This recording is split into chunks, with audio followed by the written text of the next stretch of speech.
All right, today we're working on the Unit 4 review. This is to get ready for the Unit 4 test that's coming up soon.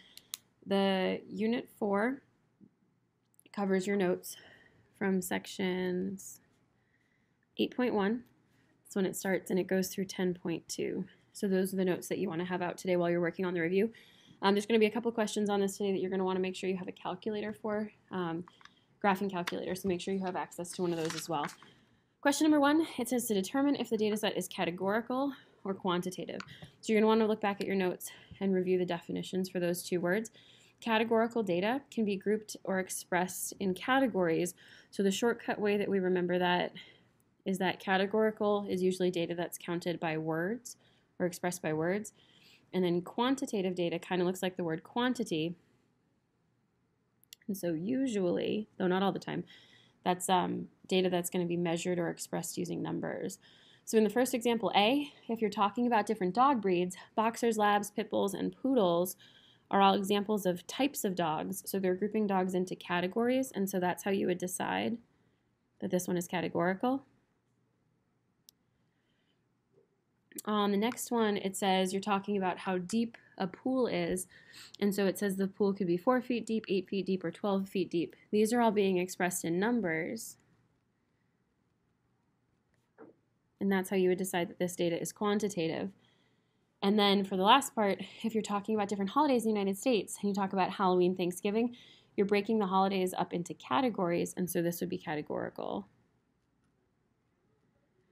So even though there are some times when, if these numbers were spelled out using words, by the way, it would still be quantitative. So that's the kind of stuff that you want to make sure that you keep in mind, is that it's not just numbers and words, but you can use numbers and words pretty much to help you with all those questions. All right. Question number 2, Antonio surveyed 60 students about their participation in school activities and whether they have a part-time job. The results are shown in the two-way frequency table below. So the first question wants us to go through and complete the table. So remember how you're going to do that. The numbers in the rows add up to the row totals. The numbers in the columns add up to the column totals. And then at the end of the day, if he's surveying 60 students, these two numbers should both add up to 60, and then these 4 numbers should all add up to 60. So we'll make sure that they all add up. Feel free to use a calculator to double check your math on this. You don't need to be proud and do it in your head. So when I add up the first row across, I do 12 plus 13 plus 16 plus 4, and that gives me 45. That means that when I add up the next numbers, it should give me 15. So 3 plus 5 plus 5 plus 2 does give me 15. And so that's good, because this number plus this number should give me this number here. 12 plus 3 gives me 15. 13 plus 5 gives me 18. 6 plus 5 gives me 21. And 4 plus 2 gives me 6. Before I move on to the next part of the question, though, I'm going to add up these 4 numbers. So 15, 18, 21, and 6. Just to make sure that I get 60 when I add these 4 up, and I do. So that's how I know that it checks. I check it off because these numbers added up to give me 60, and then I check it off down here because these numbers added up to give me 60. And when it checks both ways, that's how you know that you had the right numbers in the table. The rest of the questions that follow for this part are asking you questions about the table. So the first thing you have to do is make sure you put all the numbers in the right spot, and now you can answer the questions. Question B says, how many students are both in a club and in a sport? So you're looking at yes for both of them. Let's see. How many students are in both a club and a sport? So this is clubs only. This is sports only. This is both, and this is neither. Notice that question B doesn't say anything about whether or not they have a job. So you're looking at this number down here. 21 students total said they were in both a club and a sport, and that didn't matter whether or not they had a job. So the answer for question B would be 21.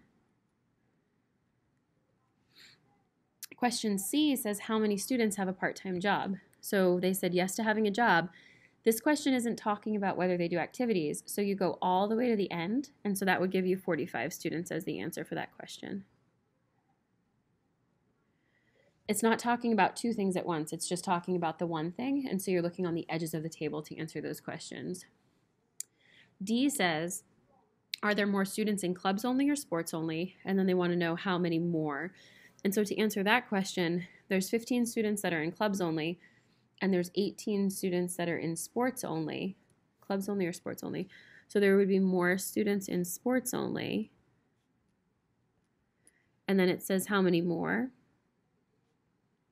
And so if you subtract those two numbers, 18 take away 15 would tell you there were 3 more students that were in sports only than in clubs only. So this is the higher number. All right, so question E asks about marginal relative frequency. So for this one, we're going to be setting up a fraction and actually doing the division to figure out the percentage. E says, what is the marginal relative frequency a student is in neither a club or a sport? So we look up at the table, we look at neither. Remember, marginal means it's on the outside. So for this one, we're looking at the number 6. It says, so neither a club or a sport. So for this one, it's the number 6, but with marginal relative frequency, you're always dividing it by the total. So I would do 6 divided by 60. That's my fraction. Make sure you write that because that's how you show your work. When you divide 6 divided by 60 on your calculator, it would turn into 0.1. You could leave your answer like this if they wanted it expressed as a decimal, or if they wanted it to be expressed as a percentage, you would move it 2 places over to the, or let's see, 2 spaces over to the right. You fill in the blank spot with a 0, and so you could write it as 10% as well. So out of everybody surveyed, 10% of the people said they were in neither a club or a sport. Now, question F, it says, what is the relative frequency that a student has a part-time job? But then it says, given that they are in clubs only. And so this is your clue, given that they are in clubs only. That's your clue that the denominator will be different. And so when you're doing your work for this question, the bottom number isn't going to be the number 60 because it says given that they are in clubs only. And so there's a couple different ways that your teacher might have explained how to do this. What I recommend is when it says given that they're in clubs only, you're going to go back up to the table. And so clubs only is this first part right here. So given that they are in clubs only means you're only looking in this part of the question. So it means that the bottom number of your fraction has to be the number 15. The rest of the problem tells you what is the relative frequency that a student has a part-time job. So I'm saying yes to part-time jobs is 12, and then my total is 15. So when I do the work for this question, it's not 12 divided by 20, it's 12 divided by 15. Given that they are in clubs only tells you which total column to look at up above. 12 divided by 15 gives you 0.8, and then if you were going to turn that into a decimal, or sorry, turn it into a percent, it would go 2 places over to the right, so it would be 80% if you wrote it as a percentage.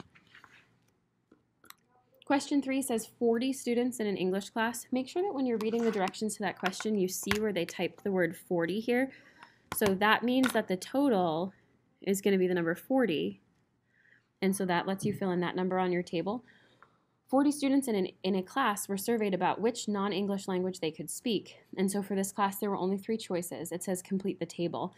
So remember, in these two-way frequency tables, when you're filling out the numbers and you're putting the spaces where they go, the numbers in the spaces where they go, sometimes you're going to use addition to figure out the blank spaces, but sometimes you have to work backwards and you're going to figure out subtraction. So I can't figure out how many students speak French, or sorry, how many girls speak French yet, because I don't know the total here. But I could work backwards from this total to figure that out. These two numbers have to add up to give me this number. So on my calculator, if I do 40 and I take away 18, that gives me 22. So that's how I can figure out that the total number of girls surveyed was 22. And then if I do 22, take away 7, take away 8, that means that there's 7 girls that answered the survey that speak French. And then I can work backwards from 18 also. If I do 18, take away 7, take away 6, that would leave me with 5 boys that say that they can speak Chinese. And then to figure out these numbers, you can just add them up. 7 plus 5 gives me 12, 8 plus 6 gives me 14, and 7 plus 7 gives me 14. Remember that before you finish, you want to make sure these two numbers have to add to give you this number, and 22 and 18 do add to give me 40. But then make sure that you add up these numbers as well. 12 plus 14 also gives me 40. And so you want to check and make sure that the numbers all work out to give you the total that you need to get. On question number 4, you're making a dot plot to represent the data. And so a dot plot has a number line. Excuse me. And then when we're putting the numbers onto the number line, we're going to put an X for each number that's represented. You could put these numbers in order from smallest to greatest and do them from left to right. However, when you make a dot plot, there's just a couple things you want to keep in mind. The X's should all be the same size X. they should all be pretty equal with each other. And then every number in the list gets one number down here. So I don't put them in order when I do them. I just do them one at a time. So 54, 51. 51 is going to be halfway in between 50 and 52. 60, 62. 43 is going to be halfway in between 42 and 44. 55, 56. And those are kind of close together, so just do your best to make it look like they're where they're supposed to go.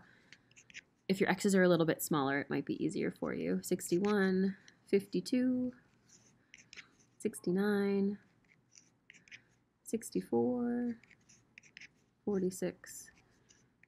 There's another 54, and then 47. So all of the X's that go on your graph have 1. There's only one that has 2, and so that's for 54 because there were 2 presidents that were 54 years old when they were inaugurated. 1, 2, 3, 4, 5, 6, 7, 8, 9, 10, 11, 12, 13, 14. 1, 2, 3, 4, 5, 6, 7, 8, 9, 10, 11, 12, 13, 14. And so it's good because you can make sure that you have as many X's as you had data values when you started, because that's important to make sure that you have all of them. Question B says to figure out the mean. And so there's a couple different ways that you can do this. I like to look ahead in the question and see what other things they're asking me to do. So since I need to find all of this additional data to answer the question, I can find my mean by just adding up all the numbers and dividing by the total, or I can find my mean by typing them into the list in my calculator. It's good for you to practice both ways. So 54, I'm adding them up in my calculator, by the way. 54 plus 51 plus 60 plus 62 plus 43 plus 55 plus 56. You want to make sure that you're looking at them while you're typing them into your calculator, because if you miss one, you get it wrong. 69 and 64 and 46 and 54 and 47. So I'm doing it the long way right now just to show you kind of how you would go through and do that. So I typed in all 14 numbers and I'm going to hit equals, and that gives me 774, which I need to write down on my paper. I'm just not going to write it down right now because I'm showing you the calculator.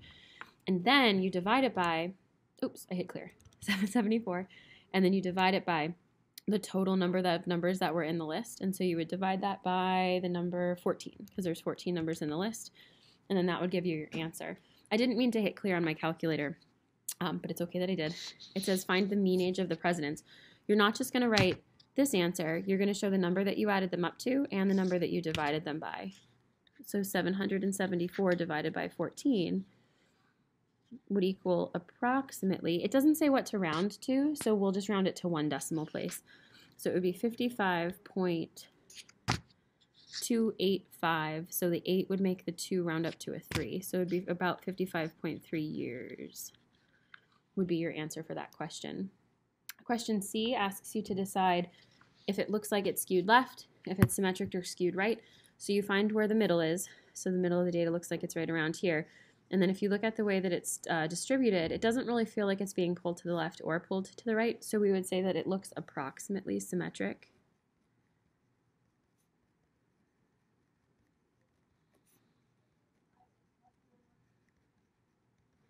So it might not be perfect, but it looks just about good enough. And then to find all of these numbers, there's a couple of different ways that you can do the work to find your Q1s, Q3s, etc. You can do these out by looking at the numbers in a list.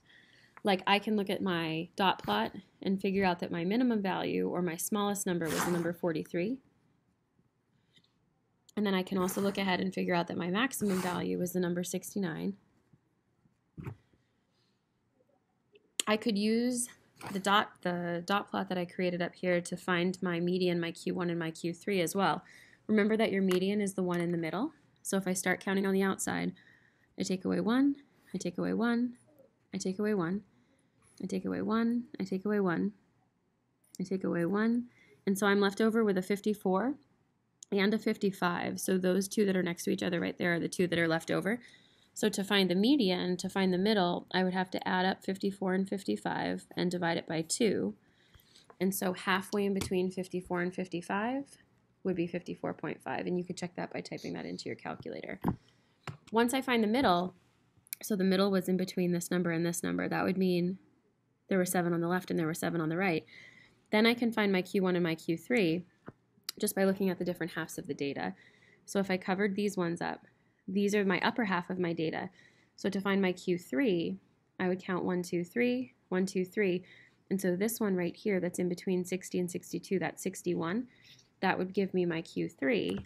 And then I could do the same thing with my lower half of the data. So 1, 2, 3, 4, 5, 6, 7. So I'm just looking at those 7 numbers. So I would count 1, 2, 3 and count 1, 2, 3. And so 51 would be my Q1, and that would give me that value there. Remember, to find your interquartile range, you do Q3 minus Q1. So it would be 61 minus 51. And so 61 minus 51 would give you 10. So that's your IQR.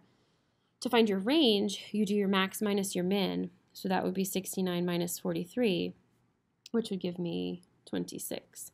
And so that would give me my range. Before I do anything else, I also want to just quickly remind you that you can get all of those numbers from your calculator as well. And so there's a series of buttons that you have to press to get to where you need to go. Make sure you can see everything on the calculator. So you're going to start by pressing the stat button, and then you're going to press number 1 to edit your list. And so step number 1 is you have to go through and type these numbers in one by one into the calculator. Oh, not plus, just enter. You want to do it nice and slowly. You want to make sure that you don't miss any as you're typing them in.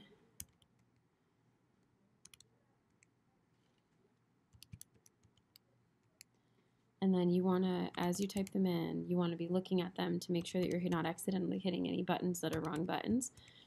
I use the list up above as I type them in to make sure that I'm not missing anything. And then this says 15, which means that 47 was the 14th number that I typed in, and then this black line down here would be 15. So that's good because that means I got them all typed in. So once they're typed in, you're going to press the stat button again, but you're not going to edit your list. You're going to go over one to calc, and you're going to calculate your one variable statistics, and then you're going to enter down to where it says calculate, and then hit enter again. And so this gives you all of the information that we just calculated below by hand. So X bar, this one right here, that's your mean, so 55.3, but we already got that one done. It doesn't tell you the word for distribution, so you can't use it for that. But it tells you that your minimum was 43. You got to arrow down to see the rest of it, though. It tells you your Q1 was 51, your median was 54.5, your Q3 was 61, and your maximum was 63. It doesn't tell you the IQR, but it does tell you Q3 and Q1, so you could subtract them to find that. And then it doesn't tell you the range, but it does tell you your maximum and your minimum, so you would just need to subtract them to find that. So this is a perfectly viable way of finding your answer to the question. You just have to make sure that you practice typing in all the steps that you need to type in to get that answer. Question E, the last one for this page, says that we're going to construct a box plot. And so you want to remember, by the way, this one said box plot, this one said dot plot, but they both gave me the same number line. So a dot plot is the one that has the individual X's on it. A box plot is sometimes called a box and whisker plot, and so that's the one where you're going to draw the box and the lines that go with it on the graph. Remember, when you're drawing a box plot, there are 5 places where you put the important points, and so those 5 important points are the 5 important points that you got up above. So you're going to graph your minimum, your Q1, your median, your Q3, and your maximum. So those are the numbers that go on your box plot. And I'm just using a ruler to make sure that they're going to be in a straight line for later. So let's see. 43 was my minimum. 51 was my Q1. 54.5. Just do your best to kind of put that approximately where it goes. 61 was my Q3. And then 69 is my maximum. So once you have the points drawn, the whiskers go from the minimum to Q1, and they go from Q3 to the maximum. Well, that wasn't really that straight, but it'll be fine. And then this part is the part that gets the box part. And then a vertical line goes through there as well. So when you're done drawing your box plot, sometimes it's hard because you're estimating approximately where the values go. So what some students like to do is they go back. So this was their minimum, and that was at 43. This was Q1, and that was at 51. The median was at 54.5. Q3 was at 61. And then the maximum was over here at 69. So if you're afraid about not having it look like your numbers are in the right spot, you can always go back and label them, and that way it'll be very clear that the numbers were in the right spot that you graphed, even if they're a little bit off based on your picture. All right, so part of getting ready for this test is being able to interpret graphs. And so question number 5 says, the histogram below shows the ages of teachers at a high school. It's broken into ranges of 10 years. And then this over here, frequency, represents how many teachers fall into each of these categories. It says use the histogram to solve the problems that follow. To answer which age range has the most people, you look right here for the one that has the tallest bar on it. And when you write the answer to that question, you'll use the notation that's here. So the age range that has the most people in it is 40 to 49 years because that bar is the tallest.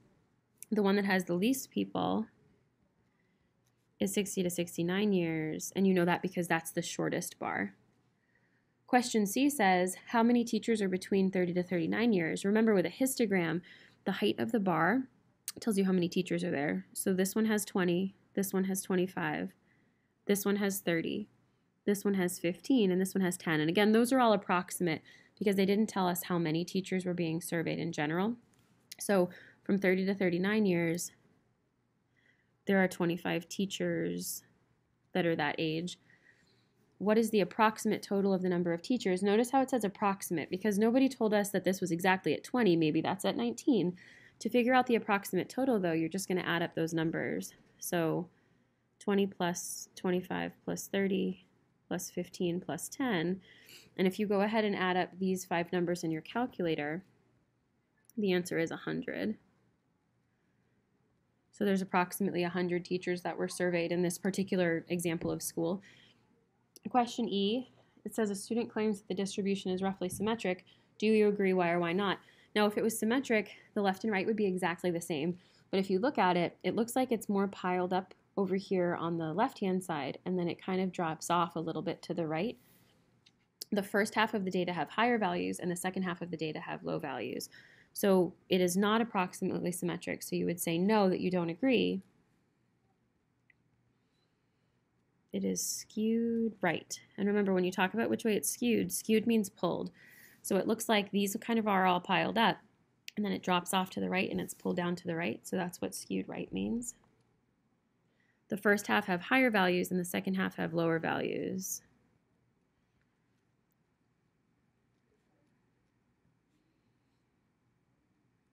And so I'm just going to say here that the first half has more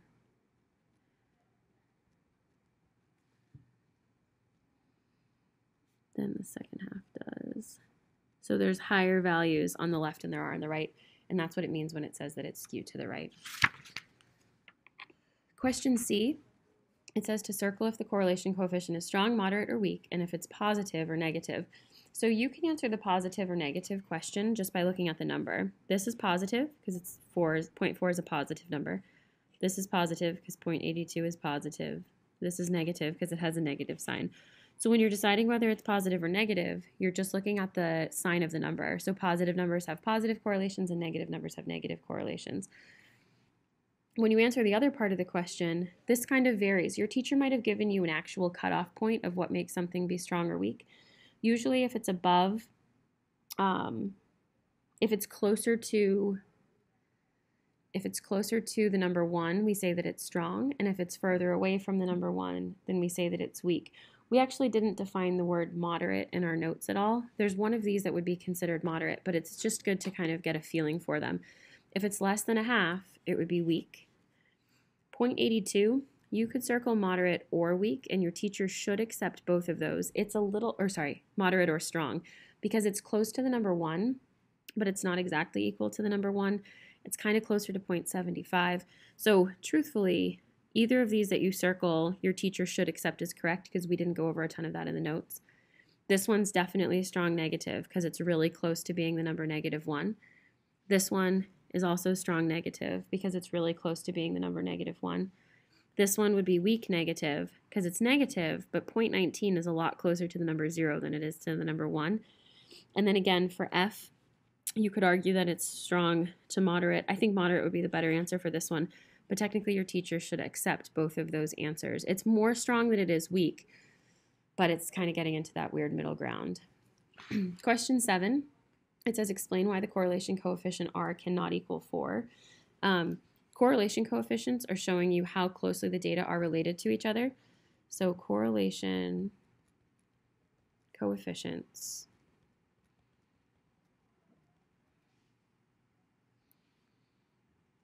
are always between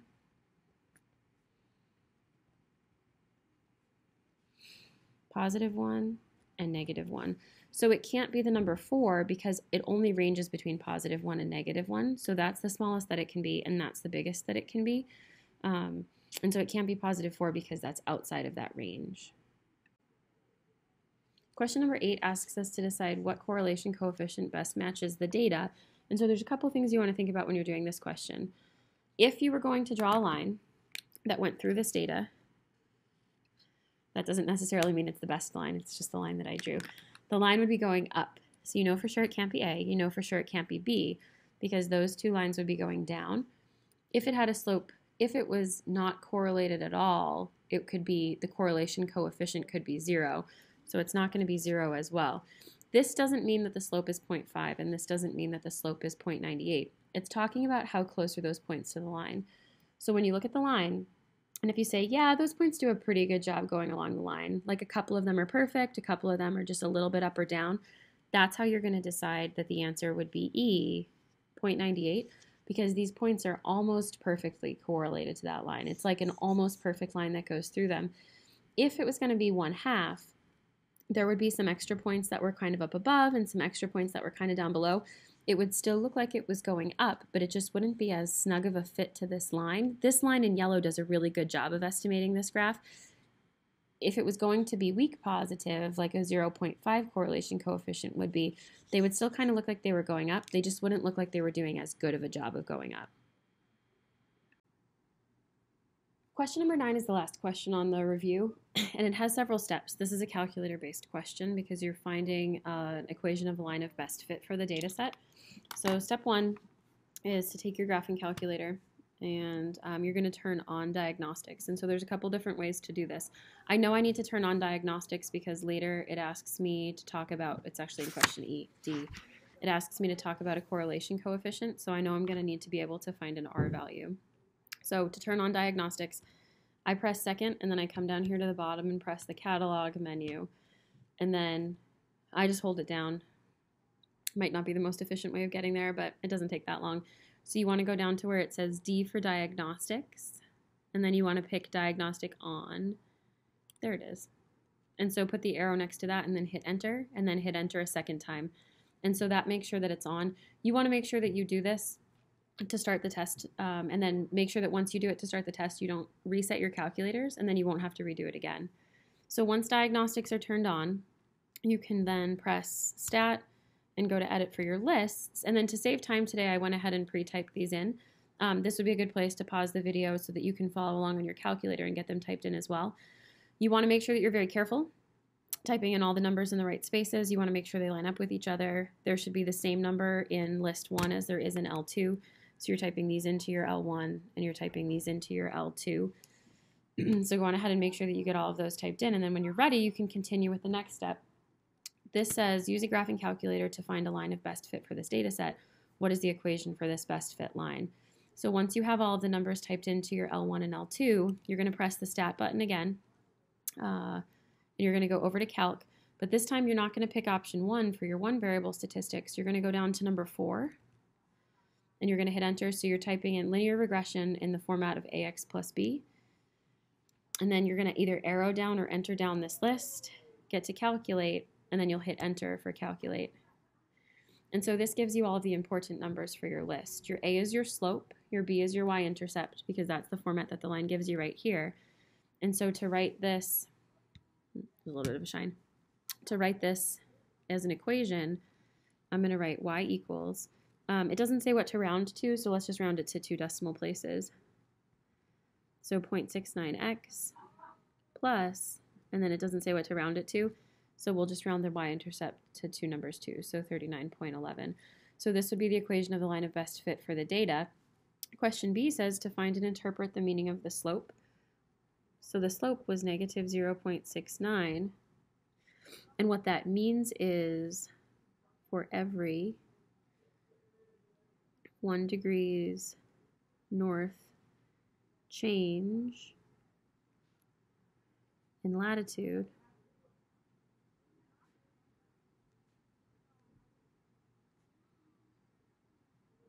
the temperature, it drops because it's going down because this one's negative, will drop approximately 0.69 degrees, and it's being measured in Celsius. So remember, whenever you're doing slope, it tells you that for every 1 change in your x, this is how much it's going to change in your y. So it says about for every 1 degrees north latitude, it goes up in latitude, that the temperature is going to go down by about 0.69 degrees Celsius, so a little bit less than a degree. C says, the city of Vancouver, Canada is at latitude 49.1 degrees north. Use the equation of your best fit line to predict the average temperature in Vancouver. And so we're predicting the temperature, and that's what best fit lines let us do. So I'm going to write y equals negative 0.69, and then they're telling me that Vancouver is at 49.1 degrees north. So I'm going to plug in the 49.1 right here, and then the plus 39.11 stays in. So I'm using my equation, and I'm just substituting in the number in for the x. So when you do your math for this question, you're going to go back to your calculator. So negative 0.069 times 49.1.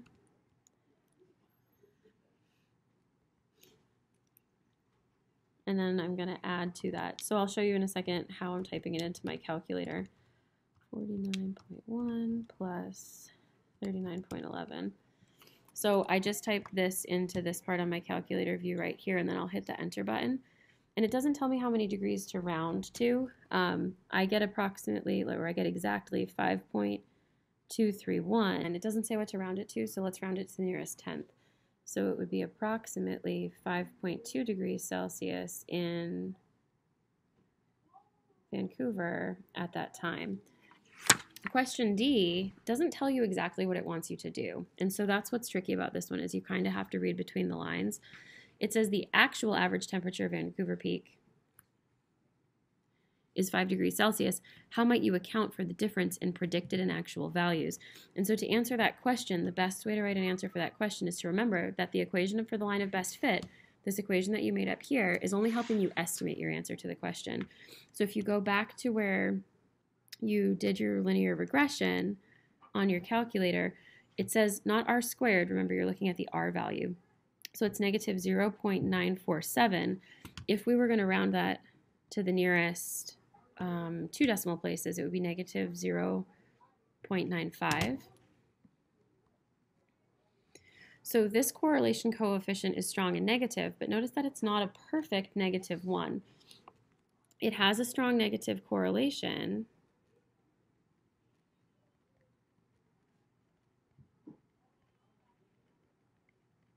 that means that the line does a good job estimating values.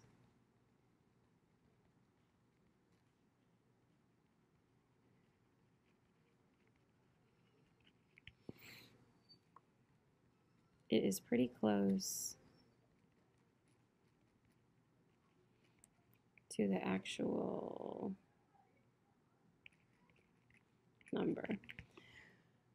If, that's a weird T, if you did all the work for this question, and if the number that you got as your estimate was really different than this number, that would probably mean that the correlation coefficient wasn't as strong. This one had a strong negative correlation coefficient, so even though 5.2 wasn't exactly 5, it was pretty close to each other, and so that means that the line that we picked to do our estimating average did a good job. It was pretty close. If these two numbers were further apart from each other, so if this number and this number were different than each other, if we hadn't gotten approximately this answer for the question, then we would say that maybe it had a not as strong correlation coefficient, and that might be part of the reason why they were so different from each other.